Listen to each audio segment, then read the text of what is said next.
Okay, good evening and welcome to tonight's show. This is episode 10 of They Call Me Coach. Tonight we're joined by Gosport and Hampshire based coach, born coach, Lee Ryan. Good evening, Lee. How are you? Evening, CJ. I'm good. How are you? Well, we've already started with a hiccup because my teleprompter that tells me what I'm supposed to say has decided it doesn't want to work, but that's Yeah. fine. Um, Lee and I, we go back a long way. You know, we've known each other for I think it's over 15 years. I was trying to calculate it today. We started together as community coaches, working out at Gosport. We've we got some kids involved in the game quite early on, some of which are still playing. This Earlier on in the year, before everything kind of blew up, um, I bumped into Lauren Milligan on the side of a court coaching a game. I was so surprised because I'd actually gone to that game expecting that you were going to be coaching, and then Lauren was there instead. And yeah, so when you when we go back and we look at the people that we've helped to develop a love and a passion for the game, it's really nice to see that kind of come in full circle. Watching one of the kids that we coached when she was about kind of 10 or 11 now coaching other kids, which is so super inspiring. um, as I mentioned kind of pre-show as well, we've done more than coach together. Like we've drank, we've partied. We used to have a dancing jacket, right? Like used to come out most weekends. Epic dance offs. I don't know where mine's gone. You might still have yours. I got a few lined up in the wardrobe. Excellent, excellent. So, you know, I wanted to start tonight's show. It's a little bit different, only because like Lee and I would describe us at one point as brothers, and we were growing as coaches, taking a pretty similar trajectory. Both coach juniors, and I'm not going to talk too much because I want Lee to tell his own story. But over this period, over this 10 weeks, 10 or 12 weeks that we've had, because of the pandemic, it's given some of us or a lot of us time for reflection. And one of my reflections today, as I was kind of writing the questions for tonight's show, is that at any given point in your life, you have a relatively small circle of people that you respect, that you love, that influence you in lots of different ways. And if I think back to those 15 years, there was a point where Lee, you were very much part of that kind of tight circle for me, and I could refer to Michael and Esther and all the people that we kind of got involved in the Solent Sons, kind of when it was back at the Solent Sons. And at those given moments in time, you kind of assume that that's going to be your circle for a long time. And for lots of different reasons, different kind of life priorities, different changes, that circle does change over time. And but I wanted to say it kind of publicly that although over time our circle has changed and there are new people in my life that kind of really influence me on a daily basis. Now I've got two daughters, which 15 years ago, if you and I had been having a conversation, I don't think either of us would have ever thought that was going to happen. Um, and I know for lots of different reasons, like I can be really honest. Lee and I have often agreed on lots of things, and we've talked about basketball, and we've talked about life and philosophy, and we've disagreed about lots of things as well. And I think it's really important when you get these opportunities to reflect, as we've all been doing, that you kind of pay your respects to the people who used to be a really important part of your circle. And Lee, for you, you were that for me. I think we were always very competitive, and I like to think that pushed both of us at a particular point in our kind of careers. Um, and even now, when you invite me to your tournaments, I'm desperate to get a win over you. It hasn't happened in the last few years, and potentially we'll see what happens this year. But I just wanted to give you a kind of let you know that I really appreciate you. And like wherever we are, however we've drifted apart or we're not in the same kind of area code, that I'm always going to be there for you, and I'm always going to be looking out for you and thinking about you. I really appreciate you coming on tonight. And with that as a lead into our show, I would love it if you could just share a little bit of your basketball journey. We do this every week because not everybody knows kind of where you've come from, or the kind of trajectory that you've taken. So if you could try and summarize kind of your journey into basketball, into coaching, and yeah, and we'll take it from there. Wow, what an intro. Thanks, dude. I mean, you know how important you are to me as well. And we'll kind of touch on how our circles came together and how important you are to me and all those things too. And yeah, there's been some changes, and I'm going to talk quite a bit about that because I feel like those circles might have drifted away for a little while, but there's no reason why they're not going to come back. And I definitely feel like that's kind of on the cards. And kind of you talked about this period of reflection, and that's definitely a lot of things that I've been thinking about during this time. So I'm sure we'll get onto that a little bit later. But yeah, thanks for that intro and thanks for having me on. I appreciate it. So coaching got started very early for me. I had probably like a very challenging upbringing. Moved a lot. Lots of changing of schools, changing of situations, life.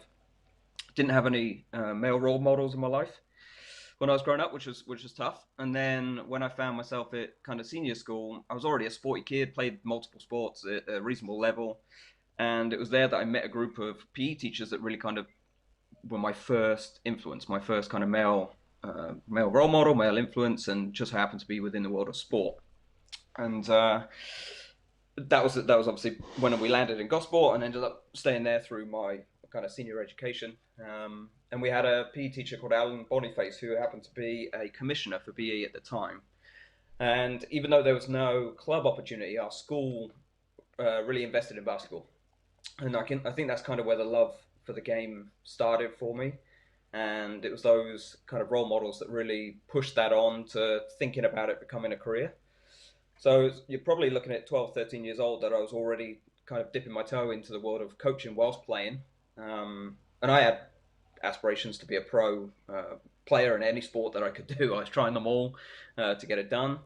Um, and it didn't happen. Didn't have enough God-given talent, opportunity, all of those sort of things didn't fall in line. But actually, when you look back and you reflect, all of that period of trying that, what I was actually doing is honing my skills to become a coach. So it was very early on that I made a decision that I wanted to coach, but I didn't just want to coach, I wanted to coach performance. I've always been interested in competition, in challenge. Failure is kind of akin to my life. I've had a lot of failure all the way through, but they've always just been a challenge to come over, a learning opportunity.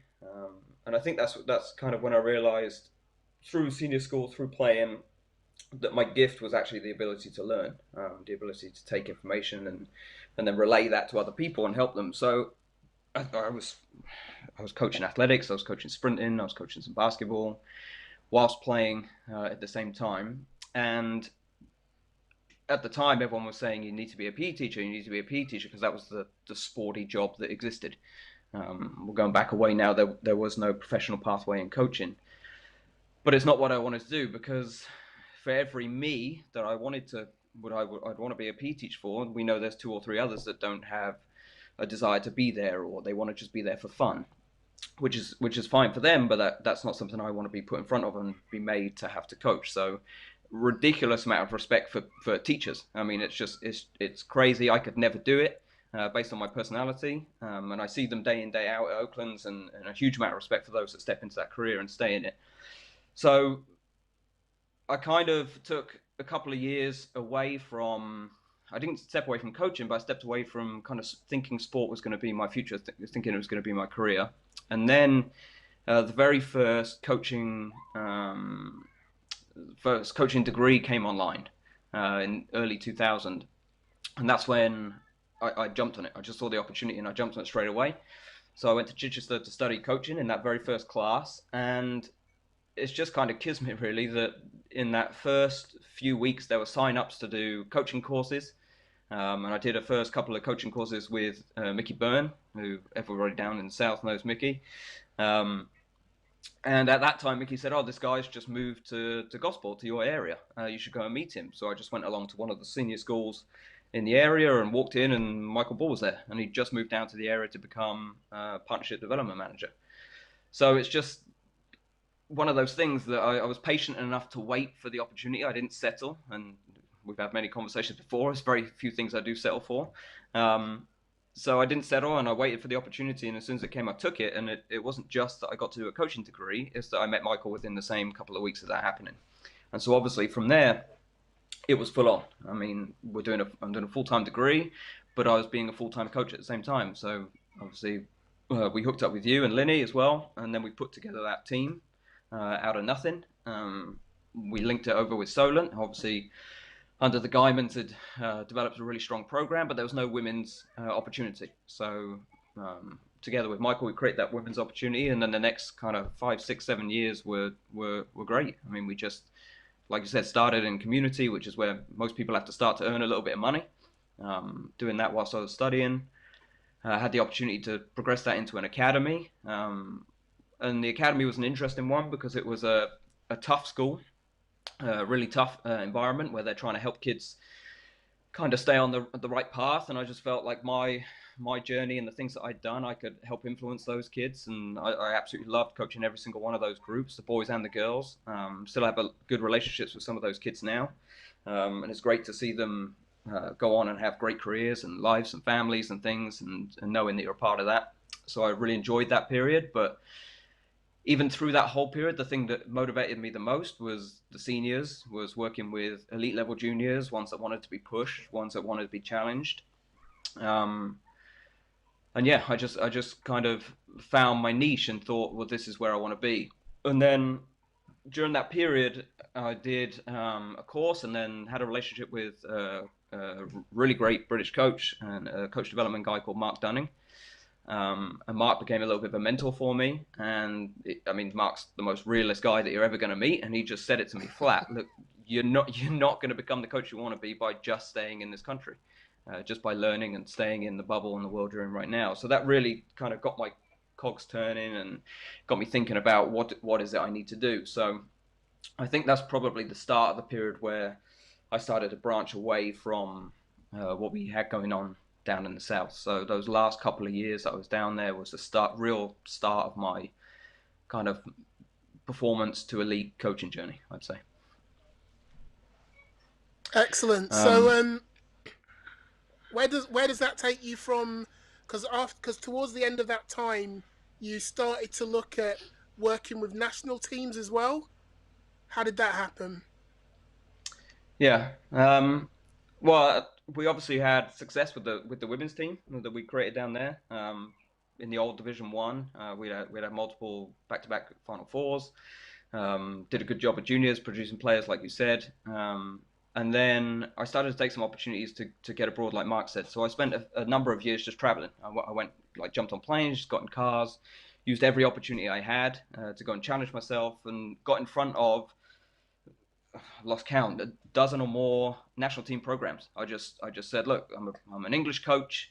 We're no threat to you because at that time we're not competing at a high enough level. And as soon as they heard English coach, they were so inviting, and they let me in, and I got to spend some time, weeks at a time, with some phenomenal coaches and some phenomenal programs. And that's kind of what made me fall in love with the idea of what national teams coaching is and how different it is to that club environment that we have in this country. Um, so yeah, so those last couple of years were me going off trying to figure out what the elite version of this game looks like around the world. Um, and then obviously Michael moved on to start a program at Oaklands from scratch. There was nothing there, and a year later, obviously he brought me up. And at the time, I was looking at some opportunities to go and coach abroad, and I was really torn between should I go or should I stay and do this opportunity. And anyone knows that Michael knows that he's a visionary and he can sell you anything. And so he sold me this idea of what we could do at Oaklands, and I took it. And I mean, it was interesting because that first kind of period was a step backwards, I would say.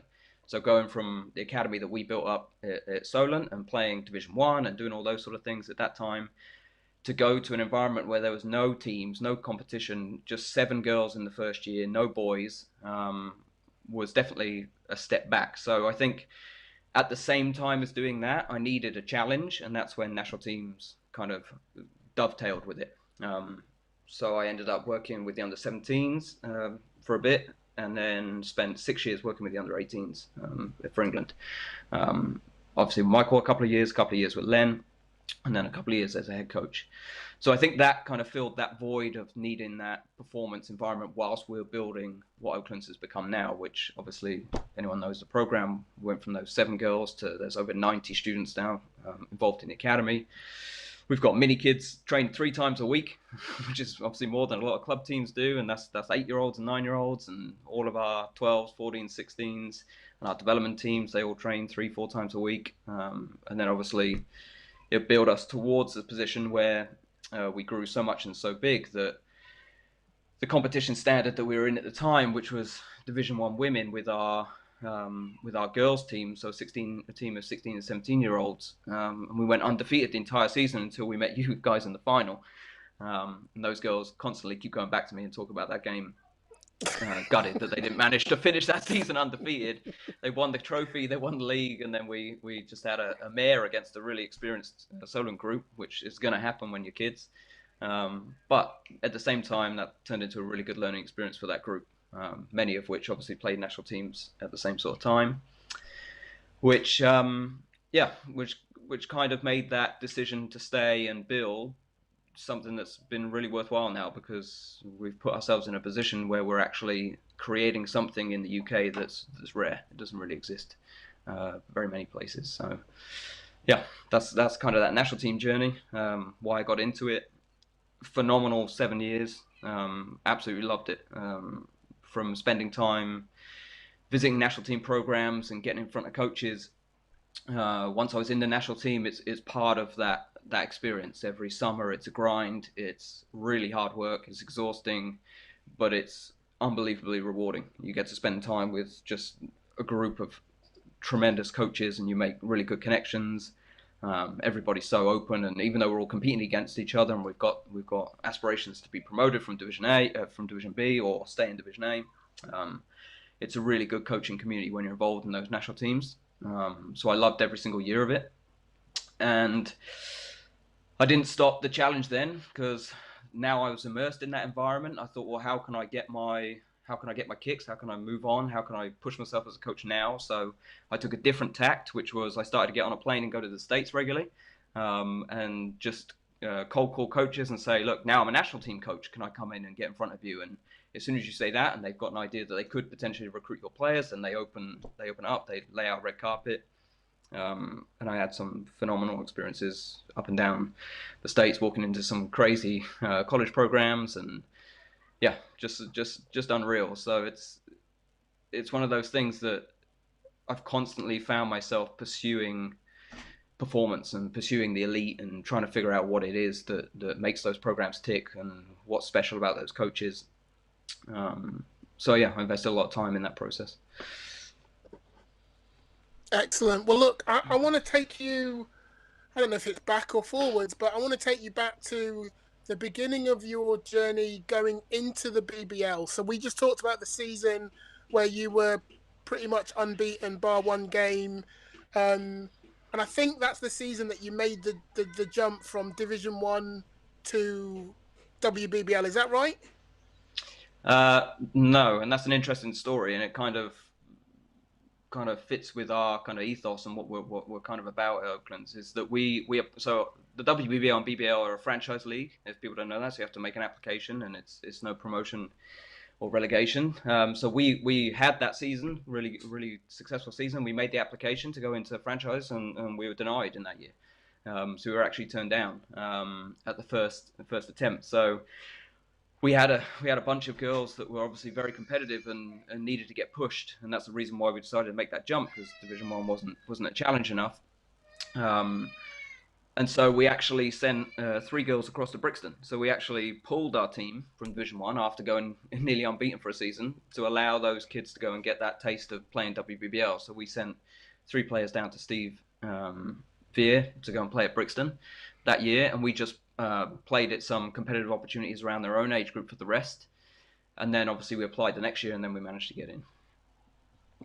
Okay, so during that transition, I want you to tell me a little bit about the the wolf pack, and in particular the culture that you have been cultivating there, and how, during particularly that early transition into the WBBL, where, I think you'll admit you weren't the most competitive team. That wasn't really why you went in there anyway, but it was a tough few years, those early years.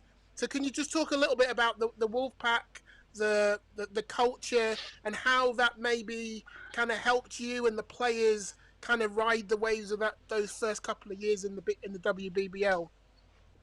Yeah. I mean, it's an understatement to say we weren't competitive. We didn't win a game in the first year. we we did our best to I was being compete, but polite. I was it being was polite. tough. It was a roller coaster of an experience for those kids, that's for sure. And that's the reality is we stepped up with that same kind of group, the same group of 16, 17, 18-year olds, and we only had one senior really starting the program, and then we had one come back at Christmas and joined us in that first year. But it was tough. It was tough for those kids. But I think that the thing about the Wolfpack and the thing that we talk about all the time is that we're a performance development program. So we're not about fun and laughs. We're about enjoying competition. We're enjoying challenge. We challenge every single day. We work a lot.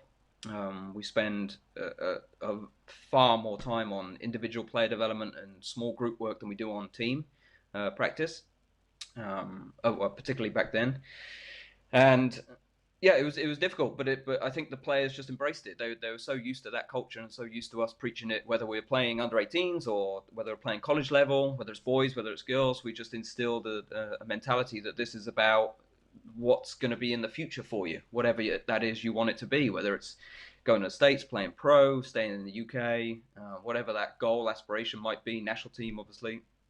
Um, we just constantly push and we constantly challenged, and it's difficult to do that with young people, particularly in modern climate. It's much harder to challenge in the old school kind of way, so you have to do it in different ways now.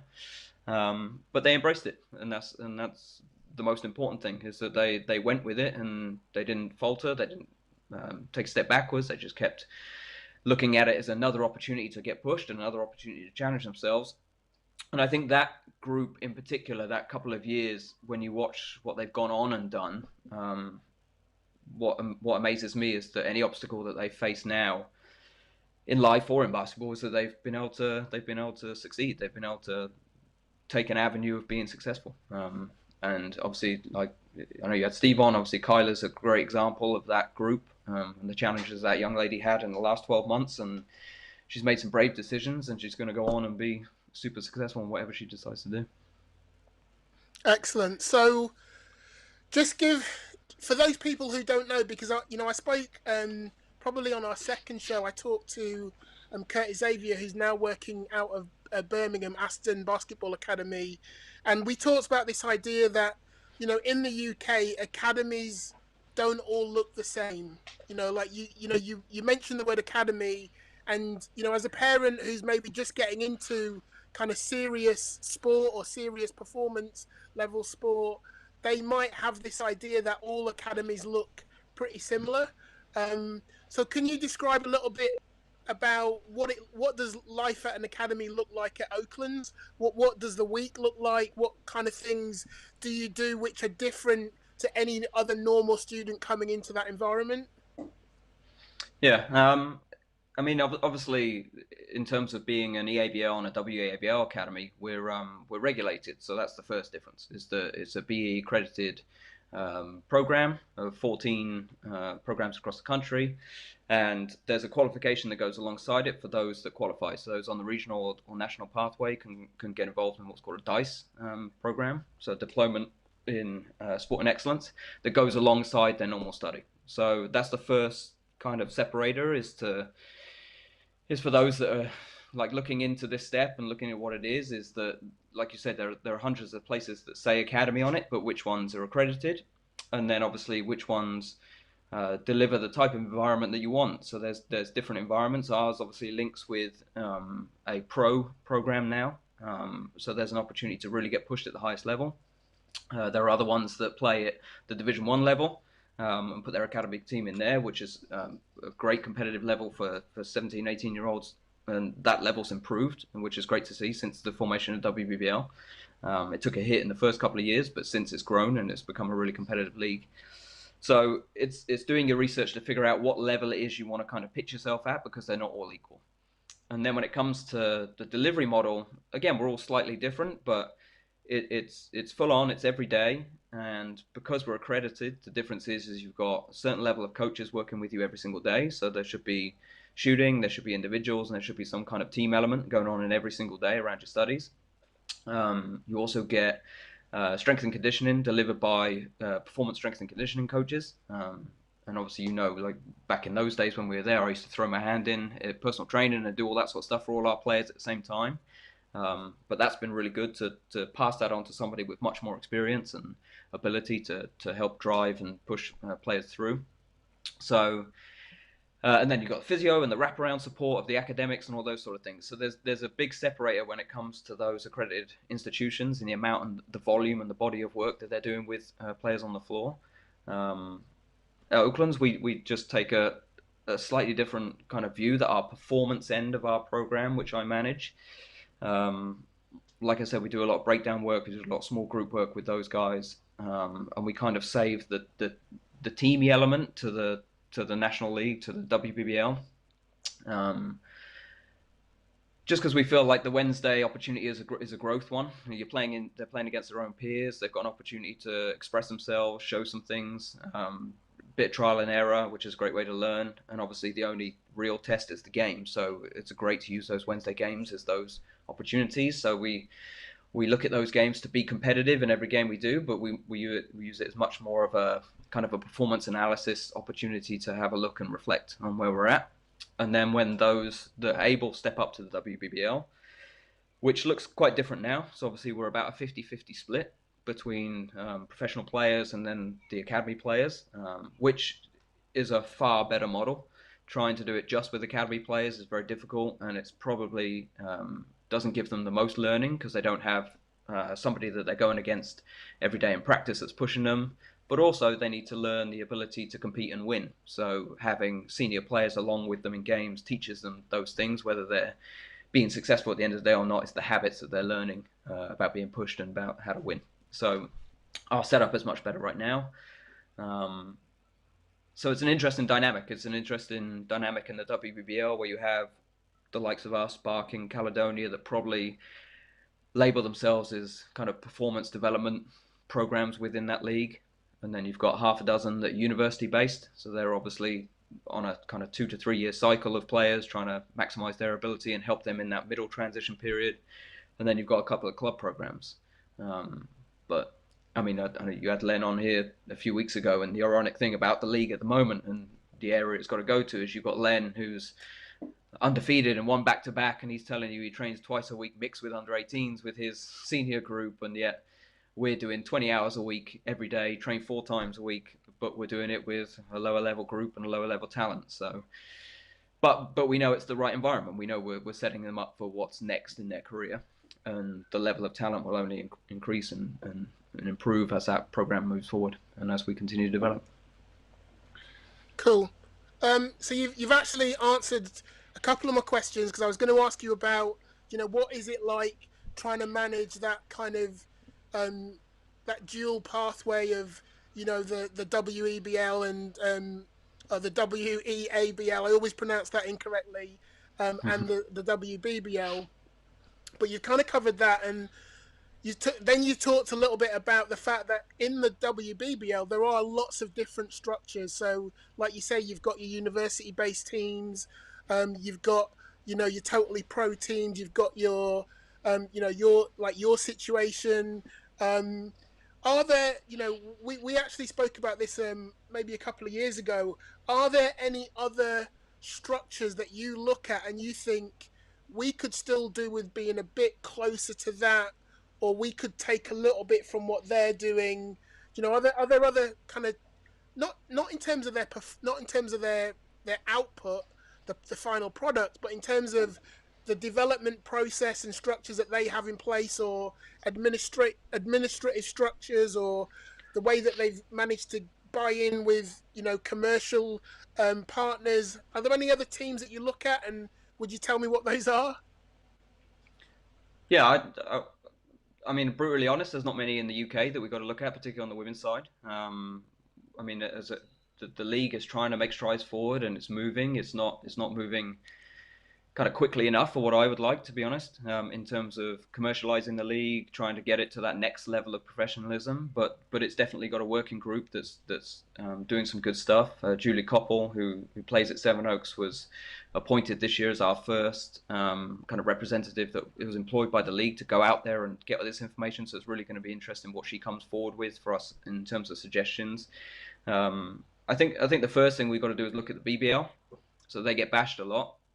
But if you look at obviously the downturn they had when the TV deals all fell through and all those things happened kind of in the 2000s, if you look at their rise back up now where they've got more programs that are building and in sustainable arena situations now, broadcast, live stream, all of those sort of things. So that they've done a really good job in the last kind of 5 years of creating that environment, and I think the WBBL should look to that first because it's in our country, it's achievable. We could definitely do that.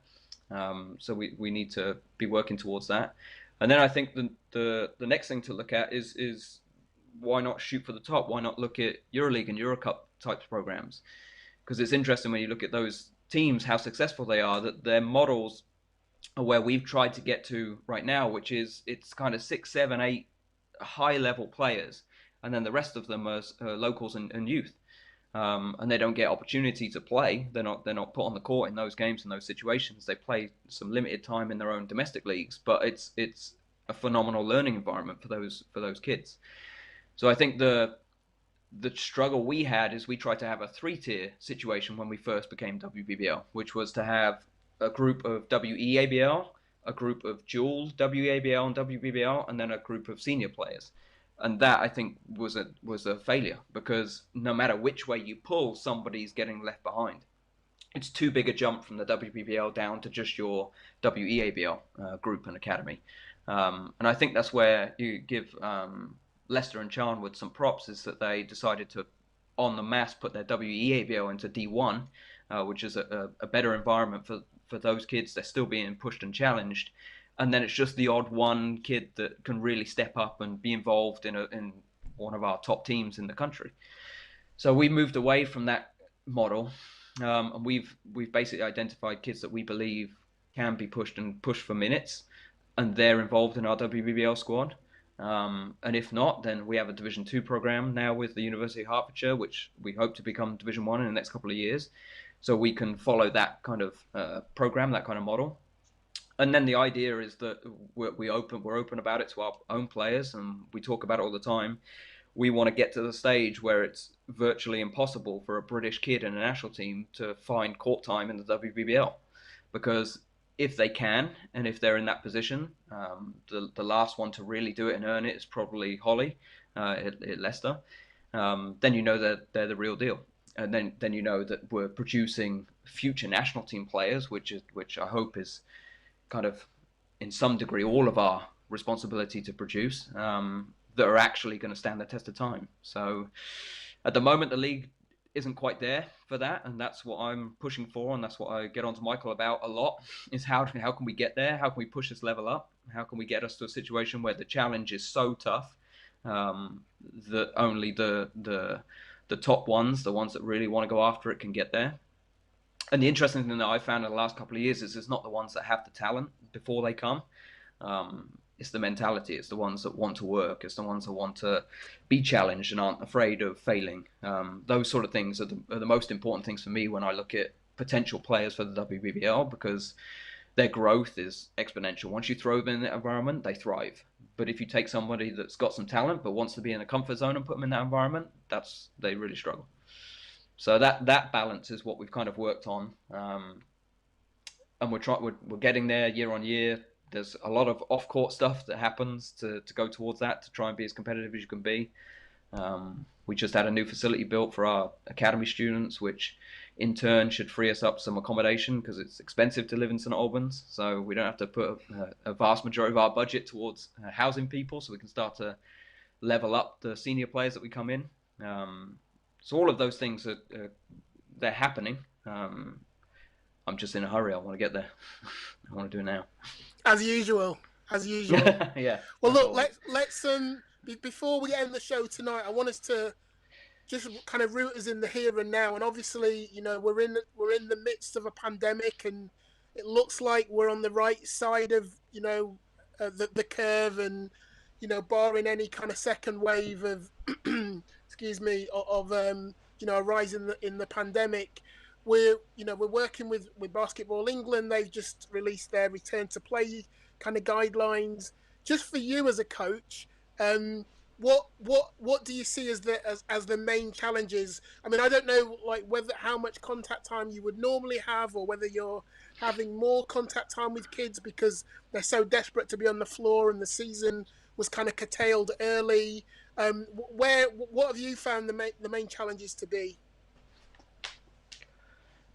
I mean, in all honesty, my own mental health. I mean, it's tough. This has been a really difficult period. I've had some really bad days, some really kind of down, dark days. I'm anyone that knows me. I live on the court. I'm on the court 24/7. I'm working myself crazy. I mean, in that period where I said that I was doing national teams, I would constantly burn out because I'm just so full on, and you crash and you pick yourself back up and you go again for the next year. And that's kind of why I stepped away from that national team environment. It's because 7 years on of doing that, it was just exhausting. It was just I needed to step away from that.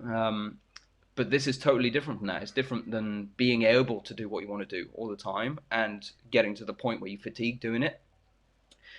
So I think that the mental challenge of just not being able to do anything has been the toughest thing. It's been really difficult for me, and it's kind of what we are talking about at the beginning. Really makes you reflect and think about kind of what's going on. And there's some good stuff that's come out of it. There's a lot of community going on right now. People are sharing. There's so much resource online, but I'm a doer, so there's only so many of those things that I can kind of connect with. And I've given myself a task to with my own performance group of coaches, is that I give them homework each week, and we get Zoom calls, and we're really evaluating our philosophy, from breaking down game to looking at figures to then really diving in and saying, is this going to work in the environment? Does it work with the kids that we have? So I've given myself that kind of task, and that's just kept me going. But to not be able to be on the floor is difficult. It's torture. But at the same time, it also makes me realize that there's stuff that I haven't done in 10 years. There's when I left Solent down there and went on that journey to go and become elite. People talk about sacrifice, and I think I like to look at it more as there's a cost to doing everything. You've got to decide, is the cost worth it? So we talked about our circle and our relationship. One of those things is the cost that it cost me, and you're not the only one. There's others, and there's like I played guitar. I used to play golf. I'm very much into wildlife and conservation, and I didn't do any of those sort of things for 10 years. So I just lived in a black hole of basketball. And yes, I pushed myself as a coach and learned a lot of things, but I left a lot of things behind, and those things are really important too. Um, so I think that's the last sort of couple of years, but definitely this has drove it home, is to have that balance, to have that life balance, to be able to have some separation from the game. Because if you don't, I don't think you're teaching all the lessons to the players, whether they're seniors or juniors. So I think I've tried to do that with our players during this time as well, get them to focus on some other things. We have weekly Zooms, we send programs out, we're breaking down EuroLeague games, we're doing all sorts of stuff with the players to keep them engaged. But at the same time, I'm saying to them, look, this is just like an extended off season, so make the most of it. Uh, just tick yourself over, but there's going to be plenty of opportunity when we do get back, whenever that is. They don't have to worry about court time or opportunities to be in front of me and be coached. That'll come. Saying that, in the last 2 weeks since the change, I've been on the outdoor courts doing some individuals with some of our elite players. I just can't help myself. I gotta be out there. I gotta be working with them. So we're doing some more of those, and then obviously, as soon as the college feel comfortable about opening the gym, then it'll be a case of me being in there with 3, 4 players at a time, doing individual workouts and kind of see where we get to. But yeah, it's been a real challenge this time for me, and it's made me reflect on a lot of different things. And I think it's important for me to start getting back to some of those kind of other hobbies and reconnecting with some other people. It's going to be really important. and I don't want to lose that. I don't want to lose the opportunity to do that when the season kicks back off again, because it's very easy to fall back into that routine of just being on all the time. So yeah, there's been some changes. I became vegan. I tried that for a bit. I'm doing that, trying to do my little bit for the planet. Um, yeah, and I just want to do some other things that are going to give me some balance, going to give me a bit of kind of breathing space, mental stability, all those sort of things, so I can go out and be the best coach I can be. Excellent. Well, look, in terms of how difficult it is to be totally full on and then have that literally pulled from underneath your feet is really destabilizing. And I think any coach who is, any coach who is hungry, all the coaches who um, make massive sacrifices with their time, the time that they don't spend with their families, the time that they don't spend cultivating their friendships, um, which I think, over the years I've massively taken for granted. I've got groups of friends that just don't invite me to stuff anymore because they know I'm going to say, well, I've got a game, or I've got to be at this, I've got to be at this practice, or I've got to get to Wales, or whatever it might be, um, and as hard as all of that is, and it is hard, I think, I don't ever take it for granted that those things are easy. But as hard as it is, it's horrible when it's taken away. And, you know, the irony is that right now would normally be off season.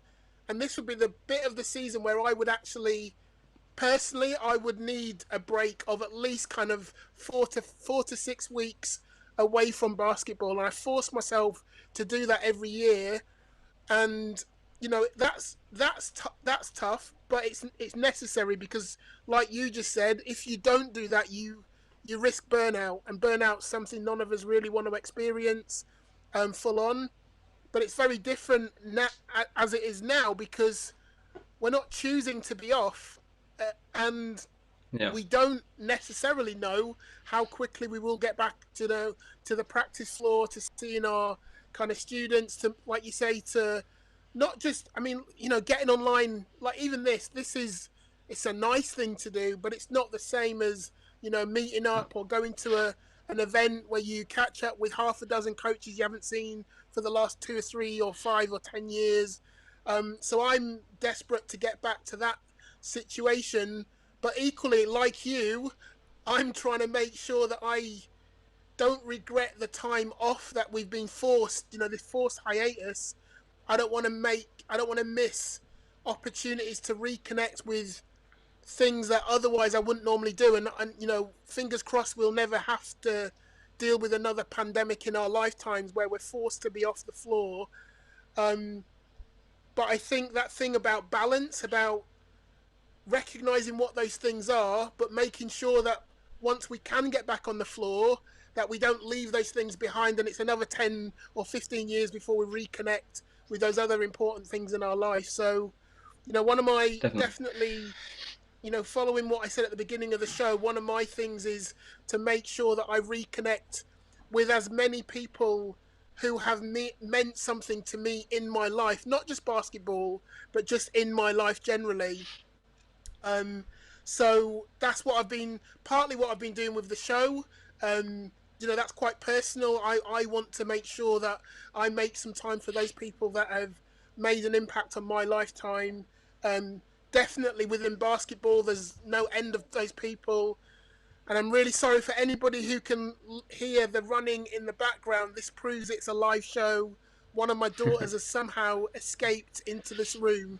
Um, but Lee, I really want to just say a big thank you for tonight, for coming on and sharing kind of a lot of value. There's a lot of little nuggets there that I always scribble down at the end of a show, and they really make me think and reflect on my practice, um, my commitment to excellence. And every week I've spoken to a different coach, and I'm like, oh, wow, they have really gone the extra mile. And I think so often, players, parents, our supporters, even some of the leagues that we're in, they don't recognize what it takes to be at the top of your game, or the game, whichever you want, whichever way you want to look at it.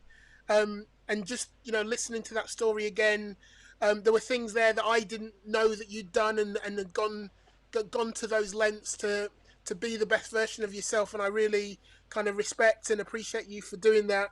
And as per usual, you're challenging me to go out there and be a little bit better, and do a little bit more. So I really appreciate that. Thank you so much for your time. Thanks for joining us.